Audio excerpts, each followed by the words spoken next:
ಆತ್ಮೀಯರೇ ಮತ್ತು ವಿದ್ಯಾರ್ಥಿಗಳೇ, ಇಂದಿನ ವಿಡಿಯೋದಲ್ಲಿ ನಾವು ಕೊಡಗಿನ ಗೌರಮ್ಮ ಇವರು ಬರೆದ ಮನುವಿನ ರಾಣಿ ಅನ್ನುವಂತಹ ಕಥೆಯನ್ನು ನೋಡೋಣ. ವಿದ್ಯಾರ್ಥಿಗಳೇ, ನೀವು ನನ್ನ ಚಾನಲ್ಗೆ ಹೊಸಬರಾಗಿದ್ದಲ್ಲಿ ಮೊದಲು ಸಬ್ಸ್ಕ್ರೈಬ್ ಮಾಡುವುದನ್ನು ಮರೆಯದಿರಿ. ಹಾಗೆ ಒಂದು ಲೈಕ್ ಕೊಡಿ, ಕಮೆಂಟ್ ಮಾಡಿ. ವಿದ್ಯಾರ್ಥಿಗಳೇ, ಕೊಡಗಿನ ಗೌರಮ್ಮ ಬರೆದ ಮನುವಿನ ರಾಣಿ ಅನ್ನುವಂತಹ ಈ ಕಥೆಗೆ ಸಂಬಂಧಿಸಿದ ಹಾಗೆ ಪ್ರಶ್ನೆ ಈ ರೀತಿ ಬರ್ತದೆ ನೋಡಿ. ಮನುವಿನ ರಾಣಿ ಕಥೆಯ ಆಶಯವೇನು? ವಿಮರ್ಶಾತ್ಮಕವಾಗಿ ಉತ್ತರಿಸಿರಿ. ಎರಡನೇ ಪ್ರಶ್ನೆ, ಮನುವಿನ ರಾಣಿ ಯಾರು? ರಾಜಮ್ಮನಿಗೆ ರಾಣಿ ಎಂಬ ಹೆಸರು ಬಂದಿರುವುದರ ಸಾರ್ಥಕತೆಯನ್ನು ವಿವರಿಸಿರಿ. ಸರಿ ವಿದ್ಯಾರ್ಥಿಗಳೇ, ಈಗ ನಾವು ಕಥೆಯನ್ನು ನೋಡೋಣ. ಕಥೆಯನ್ನು ಗಮನವಿಟ್ಟು ಕೇಳಿ. ಆ ಕಥೆಯನ್ನು ಕೇಳಿದರೆ ಸಾಕು, ನೀವು ನಿಮ್ಮ ಸ್ವಂತ ವಾಕ್ಯದಲ್ಲಿ ಬರಿಬೋದು. ಸರಿ, ಕಥೆಯನ್ನು ನೋಡೋಣ. ನನಗೆ ಆ ಊರಿಗೆ ವರ್ಗವಾಗಿ ಬರೇ 2 ತಿಂಗಳುಗಳಾಗಿದ್ದವು ಅಷ್ಟೇ. ಆ ದಿನ ನನಗೆ ತುಂಬ ಕೆಲಸವಿತ್ತು. ಬೆಳಿಗ್ಗೆ 4 ಗಂಟೆಗೆ ಹೋದವನು ಅದೇ ಆಗ ಮನೆಗೆ ಬಂದಿದ್ದೆ. ನಾನು ಮನೆಯ ಮೆಟ್ಟಿಲುಗಳನ್ನು ಹತ್ತುವಾಗ ಆಸ್ಪತ್ರೆಯ ಗಡಿಯಾರವು 1 ಹೊಡೆಯಿತು. ಮಕ್ಕಳು, ಕೆಲಸದವರು ಮಲಗಿ ನಿದ್ರೆ ಮಾಡಿಬಿಟ್ಟಿದ್ದರು. ಪಾರ್ವತಿ ಮಾತ್ರ ನನ್ನ ಪ್ರತೀಕ್ಷೆಯಲ್ಲೇ ಕೂತಿದ್ದಳು. ಒಳಗೆ ಹೋಗಿ ಬಟ್ಟೆ ಬದಲಾಯಿಸಿ ಕೈ ಕಾಲು ತೊಳೆದು ಇನ್ನೇನು ಊಟಕ್ಕೆ ಕೂರಬೇಕು. ಅಷ್ಟರಲ್ಲಿ ಮುಂಬಾಗಿಲನ್ನು ತಟ್ಟುವ ಶಬ್ದ ಕೇಳಿಸಿತು. ಪಾರ್ವತಿಗೆ ರೇಗಿ ಹೋಯಿತು. ಥೂ, ಇದೇನಿದು? ಬೆಳಗ್ಗಿನ ಜಾವಕ್ಕೆ ಹೋದವರು ಈಗ ಬಂದಿದ್ದಾರೆ. ಒಂದಿಷ್ಟು ಊಟ ಮಾಡುವುದಕ್ಕೂ ಪುರ್ಸೊತ್ತಿಲ್ಲ. ಅಷ್ಟರಲ್ಲಿ ಬಂದರು ಇನ್ನೊಬ್ಬರು. ಕದ ತಟ್ಟುತ್ತಿರಲಿ, ನಾನೇನು ಬಾಗಿಲು ತೆಗೆಯುವುದಿಲ್ಲ ಎಂದಳು. ಹೌದು, ನಾನು ಬೆಳಗಿನಿಂದಲೂ ಹಸಿದಿದ್ದೆ. ಆದರೆ ನನಗೆ ಮನಸ್ಸು ತಡೆಯಲಿಲ್ಲ. ಹೋಗಲಿ ಬಿಡು ಪಾರ್ವತಿ, ಬಾಗಿಲು ತೆರೆದು ಯಾರೆಂದು ವಿಚಾರಿಸು ಎಂದೆ. ಅವಳಿಗೆ ಇನ್ನಷ್ಟು ಕೋಪ ಬಂತು. ನಿಮ್ಮ ದಮ್ಮಯ್ಯ, ಬೆಳಗಿನಿಂದಲೂ ಹೊಟ್ಟೆಗೇನೂ ಇಲ್ಲ. ಮೊದಲು ಊಟ ಮಾಡಿ, ಆಮೇಲೆ ನೋಡೋಣ ಎಂದಳು. ಈ ಮಧ್ಯೆ ಬಾಗಿಲು ತಟ್ಟುವುದು ಬಹಳ ಜೋರಾಯಿತು. ಮನುಷ್ಯ ಪ್ರಾಣಿಯೊಂದು ಜೀವನ ಮರಣಗಳ ನಡುವೆ ಹೊರಳಾಡುತ್ತಿರುವಾಗ ನಾನು ಊಟ ಮಾಡುತ್ತಾ ಕೂತಿರಲೆ? ಎದ್ದು ನಾನೇ ಕದ ತೆರೆಯಲು ಹೋದೆ. ಪಾರ್ವತಿಯ ಕಣ್ಣುಗಳಲ್ಲಿ ನೀರು ತುಂಬಿತು. ನಮ್ಮೂರೇ ವಾಸಿಯಾಗಿತ್ತು. ಈ ಹಾಳೂರಿಗೆ ಬರಲಾಗಿ ಊಟಕ್ಕೂ ಸಮಯವಿಲ್ಲ ಎಂದುಕೊಂಡಳು. ಪಾರ್ವತಿಯ ಕಣ್ಣೀರು ತುಂಬಿದ ಮುಖವನ್ನು ನೋಡಿ ನನ್ನ ಮನಸ್ಸು ನೊಂದರೂ ಆಗ ಅವಳನ್ನು ಸಮಾಧಾನ ಪಡಿಸುವಂತಿರಲಿಲ್ಲ. ಹೋಗಿ ಕದ ತೆರೆದೆ. ಕದ ತಟ್ಟಿದವನೊಬ್ಬ ಹುಡುಗ, ಸುಬ್ಬು, ಆ ಊರಿನ ಬಿಟ್ಟಿ ಬಸವಯ್ಯ. ಏನೋ ಎಂದು ಕೇಳಿದೆ.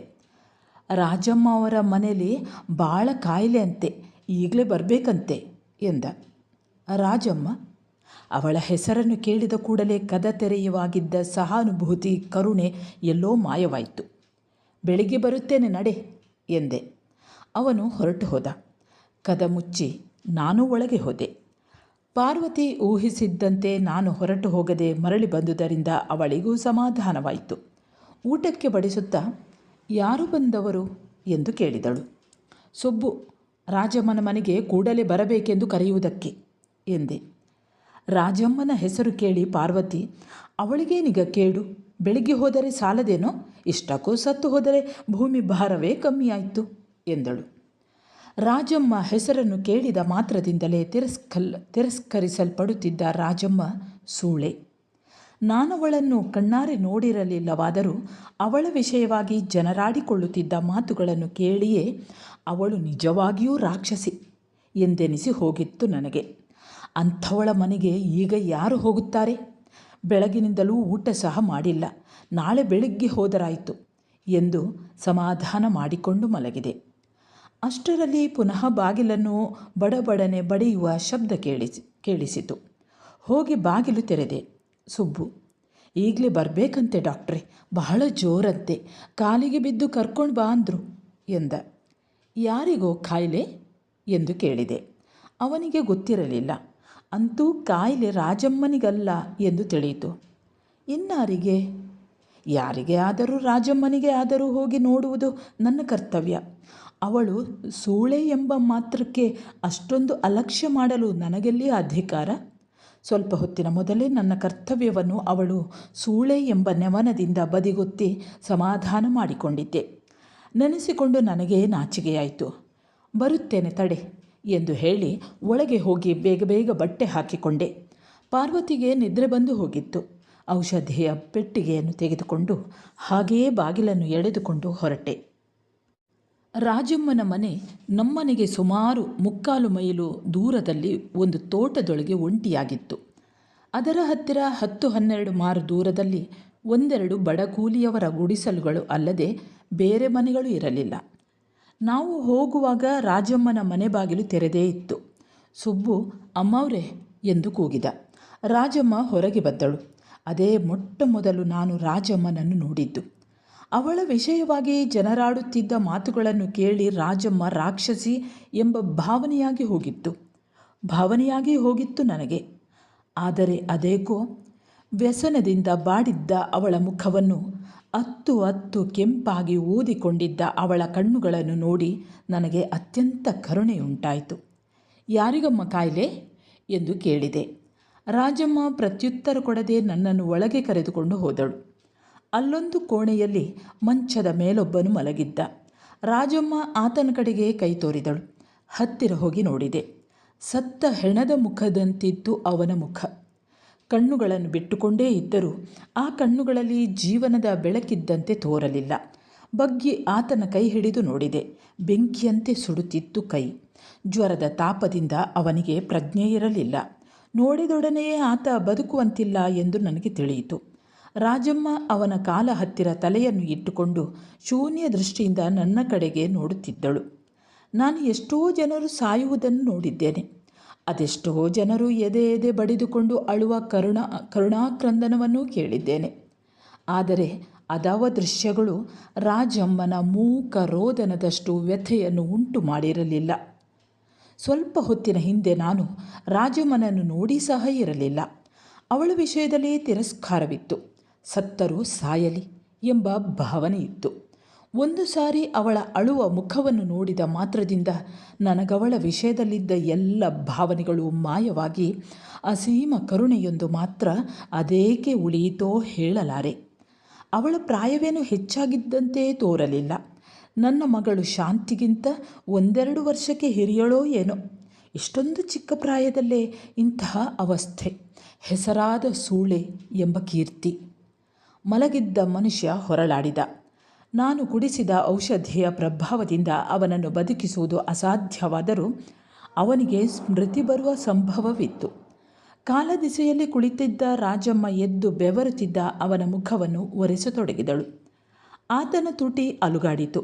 ಸ್ವಲ್ಪ ನೀರನ್ನು ಕುಡಿಸುವಂತೆ ಹೇಳಿದೆ. ಅವಳು 1-2 ಚಮಚ ನೀರನ್ನು ಕುಡಿಸುತ್ತಲೇ ಅವನು ಬಹುಮೆಲ್ಲಗೆ ರಾಣಿ ಎಂದ. ರಾಜಮ್ಮ ನನ್ನ ಕಡೆಗೊಮ್ಮೆ ಕೃತಜ್ಞತೆಯಿಂದ ನೋಡಿ ಏನು ಮನು ಎಂದಳು. ಪಾಪ ಅವಳಿಗೆ ಗೊತ್ತಿರಲಿಲ್ಲ ಆರುವ ಮೊದಲು ದೀಪ ಜೋರಾಗಿ ಉರಿಯುವುದೆಂದು. ರಾಣಿ ರಾಣಿ ರಾಣಿ ಎಂದು ಕೂಗುತ್ತಾ ಆತ ಅವಳ ಕೈಗಳನ್ನು ಹಿಡಿದುಕೊಂಡ. ಇಲ್ಲೇ ಇದ್ದೇನೆ ಮನು, ಏನು ಎಂದು ರಾಜಮ್ಮ ಕೇಳಿದಳು. ಪುನಃ ಇನ್ನೊಮ್ಮೆ ರಾಣಿ ಎಂದು ಜೋರಾಗಿ ಚೀರಿದ ಆತ. ಆಯಿತು, ಅದೇ ಅಂತ್ಯ. ಬೆಳಗಿನ 10 ಗಂಟೆಯಾಗಿತ್ತು. ಮರುದಿನ ನಾನು ಮನೆಗೆ ಹೋಗುವಾಗ ಮಕ್ಕಳಿಬ್ಬರು ಸ್ಕೂಲಿಗೆ ಹೋಗಿದ್ದರು. ಪಾರ್ವತಿ ಹೋದೊಡನೆಯೇ ಎಲ್ಲಿಗೆ ಹೋಗಿದ್ರಿ? ರಾತ್ರಿನ ಹೋದರೂ ಬೆಳಗಾಗಿತ್ತೋ? ಯಾರಿಗೆ ಕಾಯಿಲೆ ಎಂದು ಮುಂತಾಗಿ ಪ್ರಶ್ನೆಗಳ ಮಳೆಯನ್ನೇ ಸುರಿಸಿಬಿಟ್ಟಳು. ಆದರೆ ಆಗ ಅವಳ ಪ್ರಶ್ನೆಗಳಿಗೆ ಪ್ರತ್ಯುತ್ತರವನ್ನು ಕೊಡುವ ಸ್ಥಿತಿಯಲ್ಲಿ ಇರಲಿಲ್ಲ ನನ್ನ ಮನಸ್ಸು. ಹಿಂದಿನ ದಿನದ ಆ ರೋಗಿ, ಕೆದರಿದ ಕೂದಲಿನ, ಊದಿದ ಕಣ್ಣುಗಳ, ಬಾಡಿದ ಮುಖದ ರಾಜಮ್ಮ, ಅವಳ ಮೂಕ ರೋದನ ಎಲ್ಲ ಕಣ್ಣ ಮುಂದೆ ಕಟ್ಟಿದಂತಿತ್ತು. ನನ್ನೆದುರು ಪಾರ್ವತಿಯೇ ನಿಂತಿದ್ದರೂ ನನ್ನ ಕಣ್ಣುಗಳಿಗೆ ರಾಜಮ್ಮನ ಬಾಡಿ ಬೆಂಡಾಗಿದ್ದ ಆ ಮುಖ ಕಾಣಿಸುತ್ತಿತ್ತು. ನಾನು ಮೂಕನಂತೆ ಬೆಪ್ಪಾಗಿ ನಿಂತಿರುವುದನ್ನು ನೋಡಿ ಪಾರ್ವತಿಗೆ ಆಶ್ಚರ್ಯವೇ ಆಗಿರಬೇಕು. ಹಿಂದಿನ ದಿನದ ನನ್ನ ವಿಪರೀತ ಕೆಲಸದಿಂದಲೇ ನಾನು ಹಾಗಿರುವುದೆಂದು ಅವಳು ಬಲು ನೊಂದುಕೊಂಡಳು. ನಿನ್ನೆ ಇಡೀ ನಿದ್ದೆ ಇಲ್ಲ, ಹೊತ್ತಿಗೆ ಸರಿಯಾಗಿ ಊಟವಿಲ್ಲ, ಇನ್ನಾದರೂ ಫಲಹಾರ ಮಾಡಿ ವಿಶ್ರಾಂತಿ ತಗೊಳ್ಳಿ ಎಂದು ಕಾಫಿ ತಿಂಡಿಯನ್ನು ತಂದಿಟ್ಟುಕೊಂಡು ಬಲವಂತಪಡಿಸತೊಡಗಿದಳು. ಈಗೇನು ಬೇಡ ಪಾರ್ವತಿ, ಸ್ವಲ್ಪ ಮಲಗಿ ನಿದ್ರೆ ಮಾಡಿದರೆ ಎಲ್ಲ ಸರಿಯಾಗುತ್ತೆ ಎಂದು ಬಟ್ಟೆಯನ್ನು ಸಹ ಬದಲಾಯಿಸದೆ ಹಾಗೆಯೇ ಬಿದ್ದುಕೊಂಡೆ. ನಾನು ನಿದ್ರೆ ಮಾಡಲೆಳಸುವೆನೆಂದೆಣಿಸಿ ಪಾರ್ವತಿ ಹೊರಗೆ ಹೊರಟಳು. ಇಲ್ಲಿ ಬಂದು ಕೂತ್ಕೋ ಪಾರ್ವತಿ ಎಂದೆ. ಪಾರ್ವತಿ ನನ್ನ ಹತ್ತಿರ ಬಂದು ಕುಳಿತಳು. ಇವತ್ತು ನಿಮಗೇನಾಗಿದೆ ಎಂದು ಕೇಳುವಂತಿತ್ತು ಪಾರ್ವತಿಯ ಪ್ರಶ್ನಾಸೂಚಕವಾದ ದೃಷ್ಟಿ. ನಾನವಳಿಗೆ ಹಿಂದಿನ ರಾತ್ರಿ ರಾಜಮ್ಮನ ಮನೆಯಲ್ಲಿ ನಡೆದುದೆಲ್ಲವನ್ನೂ ಹೇಳಿದೆ. ನನ್ನ ಮಾತುಗಳನ್ನು ಕೇಳಿ ಪಾರ್ವತಿ, ಸತ್ತವನು ಯಾರು? ರಾಜಮ್ಮನಿಗೆ ಏನಾಗಬೇಕು ಎಂದು ಕೇಳಿದಳು. ಅಷ್ಟರವರೆಗೂ ನನಗ ವಿಷಯ ಹೊಳೆದಿರಲಿಲ್ಲ. ಸತ್ತವನು ಯಾರು? ರಾಜಮ್ಮನಿಗೆ ಅಷ್ಟೊಂದು ವ್ಯಸನವನ್ನು ಉಂಟು ಮಾಡಲು ಅವನಿಗೂ ಅವಳಿಗೂ ಏನು ಸಂಬಂಧ ಎಂದು ನನಗೂ ಈಗ ಅನಿಸಿತು. ಪಾರ್ವತಿಗೆ ರಾಜಮ್ಮನ ಮೇಲೆ ಬಹಳ ಸಂದೇಹ. ಎಲ್ಲಾದರೂ ರಾಜಮ್ಮ ಅವನನ್ನು ವಿಷ ಹಾಕಿ ಕೊಂದಿರಬಹುದೇ ಅಂತ. ಒಂದೇ ಒಂದು ದಿನದ ಹಿಂದೆ ಪಾರ್ವತಿಯಂತೆಯೇ ನನಗೂ ಸಂದೇಹ ಉಂಟಾಗುತ್ತಿತ್ತು. ರಾಜಮ್ಮನನ್ನು ಒಂದು ಸಾರಿ ನೋಡಿದ ಮೇಲೆ ನನ್ನ ಆ ಥರದ ಭಾವನೆಗಳೆಲ್ಲ ಬದಲಾಗಿ ಹೋಗಿದ್ದವು. ಆದ್ದರಿಂದ ಅವಳ ವಿಷಯದಲ್ಲಿ ಪಾರ್ವತಿಯ ಸಂಶಯದ ಮಾತುಗಳನ್ನು ಕೇಳಿ ನನಗೆ ಕೋಪ ಬಂತು. ಸುಮ್ಮನಿರು ಪಾರ್ವತಿ ಎಂದು ಬಿಟ್ಟೆ. ನನ್ನ ಸ್ವರ ಕಠೋರವಾಗಿದ್ದಿರಬೇಕು. ಸಿಟ್ಟಿನಿಂದ ಪಾರ್ವತಿಯ ಕಣ್ಣುಗಳಲ್ಲಿ ನೀರು ತುಂಬಿತು. ಅವಳ ಮುಖವನ್ನು ನೋಡಿ ನನ್ನ ಕಠೋರತೆಗಾಗಿ ನಾಚಿಕೆ ಆಯಿತು. ಅವಳನ್ನು ಸಮಾಧಾನಪಡಿಸುತ್ತಾ, ರಾಜಮ್ಮ ವಿಷ ಹಾಕಿ ಕೊಲ್ಲುವಂತಹ ರಾಕ್ಷಸಿಯಂತೆ ತೋರುವುದಿಲ್ಲ ಪಾರ್ವತಿ. ನಮ್ಮ ಶಾಂತಿಗಿಂತ ಎಲ್ಲಾದರೂ 1-2 ವರ್ಷಕ್ಕೆ ದೊಡ್ಡವಳಾಗಿರಬೇಕು ಪಾಪ. ಅವಳನ್ನು ನೋಡುವಾಗ ಬಹಳ ಮರುಕವಾಗುತ್ತೆ. ಜನರಿಗೇನು, ಸುಮ್ಮನೆ ಏನಾದರೂ ಹೇಳುತ್ತಿರುತ್ತಾರೆ ಎಂದು ಹೇಳಿದೆ. ಆದರೆ ಪಾರ್ವತಿಗೆ ರಾಜಮ್ಮನ ಮೇಲಿನ ಸಂದೇಹವು ಸಂಪೂರ್ಣವಾಗಿ ದೂರವಾದಂತೆ ತೋರಲಿಲ್ಲ. ಸತ್ತವನು ಹಣಗಾರನಾಗಿರಬಹುದು. ಅವನ ಹಣಕ್ಕಾಗಿ ಅವನನ್ನು ಕೊಂದಿರಬಹುದು. ಈಗ ವ್ಯಸನವನ್ನು ನಟಿಸಿ ಪಾರಾಗಲು ಯತ್ನಿಸುತ್ತಿದ್ದಾಳೆ ಎಂದು ಪಾರ್ವತಿಯ ಊಹನೆ. ಆ ದಿನ ನಾನು ಆಸ್ಪತ್ರೆಗೆ ಹೋಗಲಿಲ್ಲ. ವಿಶ್ರಾಂತಿಯನ್ನು ತೆಗೆದುಕೊಳ್ಳುವ ನೆವರದಿಂದ ಹಾಸಿಗೆ ಮೇಲೆ ಹೊರಳಾಡುತ್ತಿದ್ದೆ. ನಿದ್ರೆ ಮಾತ್ರ ಎಷ್ಟೆಷ್ಟು ಪ್ರಯತ್ನಿಸಿದರೂ ಬರಲಿಲ್ಲ. ಕೊನೆಗೆ ಸಾಯಂಕಾಲ ಸ್ವಲ್ಪ ಹೊರಗೆ ತಿರುಗಾಡಿಕೊಂಡಾದರೂ ಬರೋಣ ಎಂದು ಹೊರಟೆ. ನನಗೆ ತಿಳಿಯದಂತೆಯೇ ಕಾಲುಗಳು ನನ್ನನ್ನು ರಾಜಮ್ಮನ ಮನೆಯ ಕಡೆಗೆ ಎಳೆದುಕೊಂಡು ಹೋದವು. ಬಾಗಿಲು ತೆರೆದಿತ್ತು. ಒಳಗೆ ಹೋದೆ. ಹಿಂದಿನ ರಾತ್ರಿ ರೋಗಿಯು ಮಲಗಿದ್ದ ಮಂಚದ ಹತ್ತಿರ ನೆಲದ ಮೇಲೆ ಕುಳಿತುಕೊಂಡು ನೆಟ್ಟ ದೃಷ್ಟಿಯಿಂದ ಬಾಗಿಲ ಕಡೆ ನೋಡುತ್ತಿದ್ದಳು ರಾಜಮ್ಮ. ಅದೇ ಬಾಗಿಲಿಗಾಗಿ ನಾನು ಒಳಗೆ ಹೋಗಿದ್ದರೂ ನನ್ನನ್ನು ಅವಳು ನೋಡಿದಂತೆ ತೋರಲಿಲ್ಲ. ನನಗವಳ ಸ್ಥಿತಿಯನ್ನು ನೋಡಿ ಬಹಳ ಕಳವಳವಾಯಿತು. ಹೆಣದ ದಹನವಾಗಿತ್ತು. ಈಗ ಅವಳೊಬ್ಬಳೇ ಆ ಮನೆಯಲ್ಲಿ. ಸೂಳೆಯ ಜೊತೆಗೆ ಹೋಗುವವರು ಯಾರು?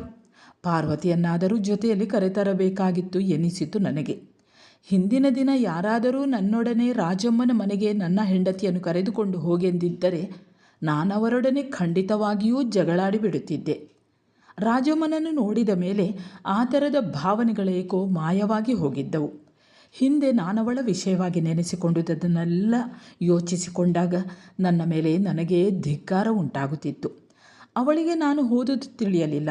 ರಾಜಮ್ಮ ಎಂದು ಕೂಗಿದೆ. ಬೇರೆ ಯಾವುದನ್ನೋ ನೋಡುತ್ತಿದ್ದವಳು ತಿರುಗುವಂತೆ ನನ್ನ ಮಾತು ಕೇಳಿ ಅವಳು ತಿರುಗಿದಳು. ಮೊದಮೊದಲು ನಾನು ಯಾರೆಂತ ಅವಳಿಗೆ ಗುರುತು ಸಿಕ್ಕಿದಂತೆ ತೋರಲಿಲ್ಲ. ಅವಳನ್ನು ನಾನೆಷ್ಟೋ ಸಮಾಧಾನಪಡಿಸಲು ಯತ್ನಿಸಿದೆ.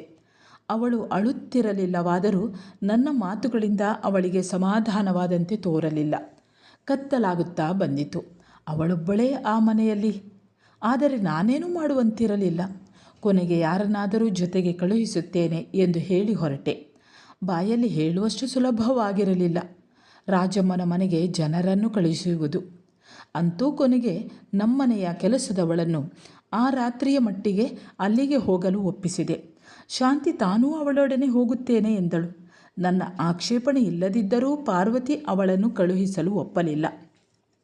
2 ದಿನಗಳಿಂದ ನಿದ್ರೆ ಸರಿಯಾಗಿಲ್ಲದುದರಿಂದ ಆ ದಿನ ನಿದ್ರೆ ಚೆನ್ನಾಗಿ ಬಂದು ಹೋಗಿತ್ತು ನನಗೆ. ಪಾರ್ವತಿಯೂ ಎಚ್ಚರಗೊಳಿಸಿರಲಿಲ್ಲ. ಆದ್ದರಿಂದ ಆ ದಿನ ನಾನು ಏಳುವಾಗ 8 ಹೊಡೆದು ಹೋಗಿತ್ತು. ಆಸ್ಪತ್ರೆಗೆ ಹೋಗಲು ಹೊತ್ತಾಗುವುದು ಎಂದು ಅವಸರವಾಗಿ ಹೊರಟಿದ್ದೆ. ಗೇಟು ದಾಟುವಾಗ ರಾತ್ರಿ ರಾಜಮ್ಮನ ಮನೆಗೆ ಹೋಗಿದ್ದ ನಮ್ಮ ಕೆಲಸದವಳು ಎದುರಾಗಿ ಬಂದಳು. ಅವಸರದಲ್ಲಿ ರಾಜಮ್ಮನ ಸುದ್ದಿಯೇ ಮರೆತು ಹೋಗಿತ್ತು ನನಗೆ. ಅವಳನ್ನು ನೋಡಿ ರಾಜಮ್ಮ ಹೇಗಿದ್ದಾಳೆ ಎಂದು ವಿಚಾರಿಸಿದೆ. ತಾನು ಬರುವಾಗ ಇನ್ನೂ ಎದ್ದಿರಲಿಲ್ಲವೆಂದು ನಿದ್ರೆ ಮಾಡುತ್ತಾಳೆಂದು ಹೇಳಿ ಅವಳು ತನ್ನ ಕೆಲಸಕ್ಕೆ ಹೊರಟು ಹೋದಳು. ಆ ದಿನ ನನಗೂ ಸ್ವಲ್ಪ ಹೆಚ್ಚು ಕೆಲಸವಿತ್ತು. ಅದೇ ಮನೆಗೆ ಊಟಕ್ಕೆ ಬರುವಾಗ 4 ಗಂಟೆಯಾಗಿತ್ತು. ಊಟವಾದ ಮೇಲೆ ನಾನೂ ಪಾರ್ವತಿಯೂ ಮಾತನಾಡುತ್ತಾ ಕುಳಿತಿರುವಾಗ ಮಧ್ಯಾಹ್ನದ ಟಪಾಲಿನಲ್ಲಿ ಬಂದ ಒಂದು ಕಾಗದವನ್ನು ಪಾರ್ವತಿ ಕೊಟ್ಟಳು. ಕಾಗದವನ್ನು ಬಿಡಿಸಿದೆ. ಅಕ್ಷರಗಳು ನನಗೆ ಪರಿಚಿತವಾಗಿರಲಿಲ್ಲ. ಯಾರಕ್ಕಾಗದವಿರಬಹುದು ಎಂದು ಕುತೂಹಲದಿಂದ ಕೊನೆಯನ್ನು ನೋಡಿದೆ. ರಾಜಮ್ಮ. ನನಗೆ ತುಂಬ ಆಶ್ಚರ್ಯವಾಯಿತು. ರಾಜಮ್ಮ ನನಗೆ ಬರೆಯುವಂತಹ ವಿಷಯವೇನು? ಆತುರದಿಂದ ಓದತೊಡಗಿದೆ. ಡಾಕ್ಟ್ರೇ, ನನ್ನಂಥವಳ ಮೇಲೆ ಜನರಿಗೆ ಕರುಣೆ ಇರುವುದು ಅಪರೂಪ. ನನ್ನಂಥವರಿಗೆ ಕಷ್ಟ ಬಂದಾಗ ಸಹಾಯ ಮಾಡುವುದು ಸಹ ಮನುಷ್ಯ ಧರ್ಮಕ್ಕೆ ವಿರೋಧವೆಂದು ಭಾವಿಸುವವರೇ ಹೆಚ್ಚು. ಇಷ್ಟು ದಿನ, ಈಗ 4 ವರ್ಷ ನಾನು ಯಾರಿಂದಲೂ ಸಹಾಯವನ್ನಾಗಲಿ ಸಹಾನುಭೂತಿಯನ್ನಾಗಲಿ ಅಪೇಕ್ಷಿಸಿದವಳಲ್ಲ. ಮೊನ್ನೆ ಮನುವಿಗೆ ಒಂದೇ ಸಾರಿ ಜ್ವರ ಜೋರಾಯಿತು.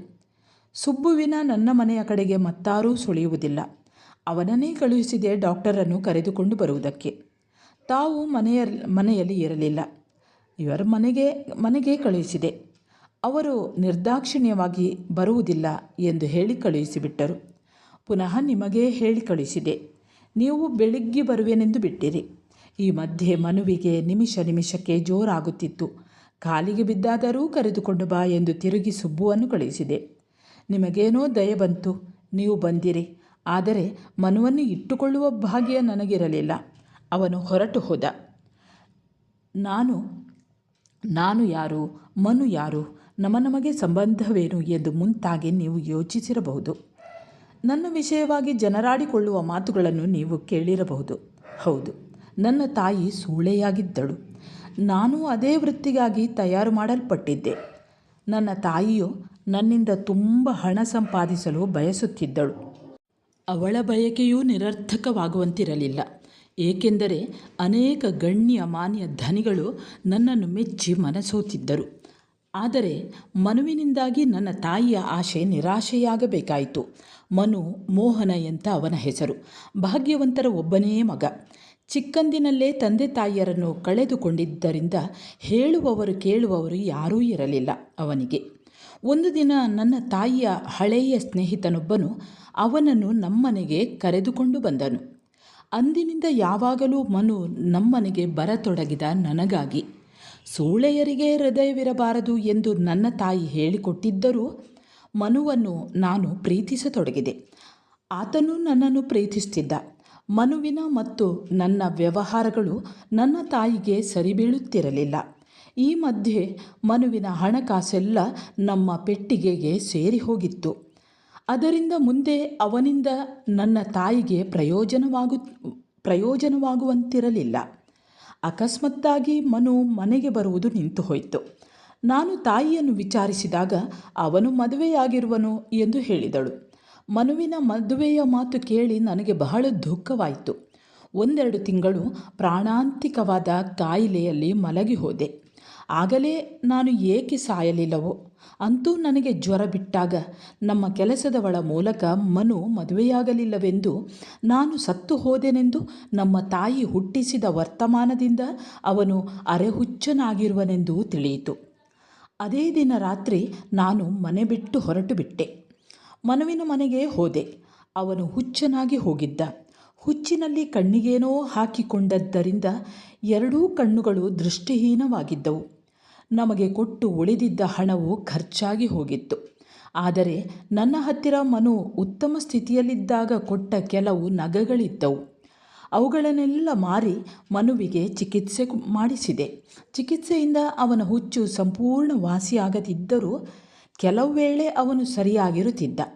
ಆದರೆ ಅದರಿಂದ ಆಗಾಗ ಜ್ವರ ಬರುತ್ತಿತ್ತು. ಅಂತೂ ಮೊದಲಿನ ಮನುವನ್ನು ನನ್ನ ತಾಯಿ ಕೊಂದು ಹಾಕಿಬಿಟ್ಟಿದ್ದಳು. ಮನುವಿನ ಆ ಸ್ಥಿತಿಯಲ್ಲಿ ನಾನವನೊಡನೆ ಹೆಚ್ಚು ಕಾಲ ನಿಲ್ಲಲಾರೆನೆಂದು ನನ್ನ ತಾಯಿ ಯೋಚಿಸಿದ್ದಳು. ಆದರೆ ಅವಳು ಕರೆಯುವಾಗ ನಾನು ಅವಳೊಡನೆ ಹೋಗದಿದ್ದುದರಿಂದ ಅವಳಿಗೆ ತುಂಬ ಸಿಟ್ಟು ಬಂತು. ಅದರ ಮೇಲೆ ನಾನಲ್ಲಿರುವುದೇ ಕಷ್ಟವಾಯಿತು. ಕೊನೆಗೆ ನಾನು ಮನುವು ಊರು ಬಿಟ್ಟು ಇಲ್ಲಿಗೆ ಬಂದು ಬಿಟ್ಟೆವು. ದಿನಗಳು ಕಳೆದಂತೆ ಮನುವಿನ ಬುದ್ಧಿ ಸಂಪೂರ್ಣ ಲೋಪವಾಗಿ ಹೋಯಿತು. ಏನೇನು ಮಾಡಿದರೂ ಅವನಿಗೆ ವಾಸಿಯಾಗಲಿಲ್ಲ. ಕೇವಲ ರಾಣಿ ಎಂದು ನನ್ನನ್ನು ಕೂಗುವುದಲ್ಲದೆ ಹೆಚ್ಚಿನ ಮಾತುಗಳನ್ನು ಆಡುತ್ತಿರಲಿಲ್ಲ. ಆದರವನಿಗೆ ನಾನು ಹತ್ತಿರವಿರುವುದು ತಿಳಿಯುತ್ತಿತ್ತು. ನಾನೆಲ್ಲಾದರೂ ಸ್ವಲ್ಪ ಅತ್ತಿತ್ತ ಹೋದರೆ ರಾಣಿ ಎನ್ನುತ್ತಿದ್ದ. 3 ವರ್ಷಗಳಿಂದ ನಾವಿಬ್ಬರೂ ಈ ಮನೆಯಲ್ಲಿದ್ದೆವು. ಈಗ ಅವನಿಲ್ಲ. ಮತ್ತೆ ನನಗಿಲ್ಲೇನು ಕೆಲಸ? ಡಾಕ್ಟ್ರೇ, ನಾನು ನಿಮಗಿದೆಲ್ಲ ಬರೆಯುತ್ತಿರುವೆನೇಕೆ? ಇಷ್ಟು ವರ್ಷಗಳಲ್ಲಿ ನಮ್ಮಿಬ್ಬರ ವಿಷಯದಲ್ಲಿ ಮನುಷ್ಯೋಚಿತವಾದ ಕರುಣೆಯಿಂದ ವರ್ತಿಸಿದವರು ನೀವು ಮತ್ತು ಸುಬ್ಬು ಇಬ್ಬರೇ. ಅದರಿಂದ ನಿಮಗೆ ಹೇಳಿ ಹೋಗುವ ಸಲುವಾಗಿ ಇದನ್ನು ಬರೆಯಬೇಕಾಯಿತು. ನೀವು ಮನುವಿನ ಕೊನೆಗಾಲದಲ್ಲಿ ಮಾಡಿದ ಸಹಾಯ ಎಂದೂ ಮರೆಯುವಂತಿಲ್ಲ. ನನ್ನಂಥ ದರಿದ್ರ ಪ್ರಾಣಿ ನಿಮಗೆ ಯಾವ ಪ್ರತಿಫಲವನ್ನು ಕೊಡಬಲ್ಲುದು? ದೇವರೇ ನಿಮಗೆ ಒಳ್ಳೆಯದನ್ನು ಮಾಡಬೇಕು. ರಾಜಮ್ಮ. ಓದಿ ಪಾರ್ವತಿಯ ಕೈಗೆ ಕೊಟ್ಟೆ. ಅವಳೂ ಓದಿದಳು. ಕಣ್ಣುಗಳೆರಡರಲ್ಲೂ ನೀರು ತುಂಬಿತ್ತು. ನಾನೆಂಥ ಪಾಪಿ ಎಂದುಕೊಂಡಳು. ನನ್ನ ಮನಸ್ಸು ಏನೋ ಒಂದು ಥರವಾಗಿತ್ತು. ಅದು ಪಾರ್ವತಿಯ ಮಾತನ್ನೇ ಹೇಳುವಂತೆ ನಾನೆಂಥ ಪಾಪಿ ಎಂದಿತು. ಆ ದಿನ ಸಾಯಂಕಾಲ ತಿರುಗಾಡಲು ಹೊರಡುವಾಗ ಪಾರ್ವತಿಯು ತಾನೂ ಬರುತ್ತೇನೆ ಎಂದಳು. ಇಬ್ಬರೂ ರಾಜಮ್ಮನ ಮನೆಗೆ ಹೋದೆವು. ಆದರೆ ನಾವು ಹೋಗುವ ಮೊದಲೇ ಅವಳು ಹೊರಟು ಹೋಗಿದ್ದಳು. ಎಲ್ಲಿಗೋ ಯಾರಿಗೆ ಗೊತ್ತು? ಸರಿ ವಿದ್ಯಾರ್ಥಿಗಳೇ, ಇಲ್ಲಿಗೆ ಕೊಡಗಿನ ಗೌರಮ್ಮ ಬರೆದ ಮನುವಿನ ರಾಣಿ ಎಂಬ ಕಥೆ ಇಲ್ಲಿಗೆ ಮುಕ್ತಾಯವಾಗ್ತದೆ. ಸರಿ ವಿದ್ಯಾರ್ಥಿಗಳೇ, ಮುಂದೆ ಇನ್ನೊಂದು ಹೊಸ ವಿಷಯದೊಂದಿಗೆ ಮತ್ತೆ ಬರುತ್ತೇನೆ. ಅಲ್ಲಿಯವರೆಗೆ ನಮಸ್ಕಾರ.